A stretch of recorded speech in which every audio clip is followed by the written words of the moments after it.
Hello दोस्तों, कैसे हैं आप? आशा है सभी लोग अच्छे होंगे। आज हम एक महत्वपूर्ण समस्या किसानों की होती है, उसको जानने वाले हैं। किसानों की एक समस्या रहती है कि गेहूँ जब जैसे ही दाना पड़ता है, बाली पड़ती है, उस समय सबसे ज़्यादा गेहूँ गिरता है। गेहूँ की फसल गिर जाती है और किसानों की उपज जस्ट उससे 1/3 या 1/4 रह जाती है। तो इस समस्या का पहले हम कारण जानते हैं, क्या कारण होता है, और उसके बाद इसका निवारण देखेंगे। तो देखिए, इसके जो है 4 प्रमुख कारण होते हैं फसल गिरने के। पहला कारण है मृदा। मृदा कैसी है? मृदा अगर बलुई दोमट है। अगर मृदा दोमट है तो उसमें कम गिरने की समस्या रहेगी। अगर बलुई है और बलुई दोमट है तो उसमें फसल गिरने की समस्या रहती है। तो इससे निजात कैसे पाया जाए इस समस्या से? तो आपको जो है, अगर आप दोमट और बलुई दोमट में बुवाई करते हैं तो आपको जो है पौधे से पौधे की डिस्टेंस रखनी होगी।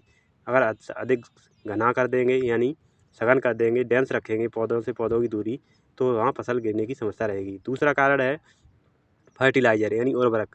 उर्वरक में विशेष रूप से नाइट्रोजन। वैसे तो उर्वरक संतुलित मात्रा में देने चाहिए, लेकिन अगर आप जो है नाइट्रोजन को असंतुलित मात्रा में, या जिनको सभी उर्वरकों को असंतुलित मात्रा में देते हैं, मान ली किसी का अनुपात बढ़ा देते हैं, तो फसल गिरने की समस्या रहती है। लेकिन मुख्य रूप से नाइट्रोजन सबसे ज़्यादा इफेक्ट करती है। नाइट्रोजन क्या है? पौधे का सबसे ज़्यादा प्रोडक्टिव पार्ट है, को इफेक्ट करता है। इस वृद्धि का वही मेन रोल निभाता है। तो इसमें क्या है, नाइट्रोजन से जैसे ही आप नाइट्रोजन लगाएंगे, नाइट्रोजन उर्वरक देंगे, तो वैसे 3 भाग में दिया जाता है। 1/3 भाग बुवाई के समय, 1/3 भाग जो है आपकी टिलरिंग स्टेज पर, और 1/3 भाग उसे गांठ बनते समय, यानी जब पौधे की लंबाई बढ़ रही हो, गांठें बन रही हो उस समय। ठीक है। अगर आप जो है इसकी जो उर्वरक की मात्रा गांठ बनते समय या फिर इन तीनों स्टेज पर देते हैं तो कोई समस्या नहीं है, फसल गिरने की समस्या नहीं रहेगी। लेकिन अगर आप जो है इसको जो है जैसे बाली निकल आती है, बाली में दाना बढ़ते समय अगर आप दे देते हैं, तो ये क्या करती है, जो उर्वरक होता है नाइट्रोजन, वो आपकी जो है जड़ों को नीचे नहीं, गहराई तक नहीं जाने देता। ऊपर ही पोषक तत्व मिलेंगे तो ऊपर ही रह जाती है जड़ें, और गहराई तक नहीं जाती। जिससे जैसे ही तेज़ हवा चलेगी या अगली जैसे ही दाना पड़ेगा बाली के अंदर, तो वह गिर जाएगा।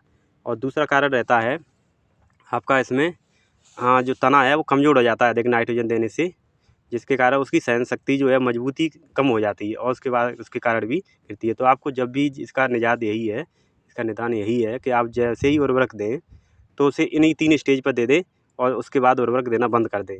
आप टिलरिंग स्टेज पर दीजिए, कितना भी उर्वरक दीजिए, पौधे को ज़्यादा इफेक्ट नहीं पड़ेगा। ठीक है। तीसरा कारण होता है विंड। तेज़ हवा आती है, उससे भी फसल गिरती है, और इरीगेशन सिंचाई बारिश है ना। तो तेज़ हवा का तो कोई हम उपाय कर नहीं सकते, लेकिन अगर इरीगेशन भी इसमें मेन इफेक्ट है, और बार बार सिंचाई करते रहते हैं, पौधे को सूखने का मौका नहीं देते, तो जड़ों का विकास जो है नहीं हो पाता।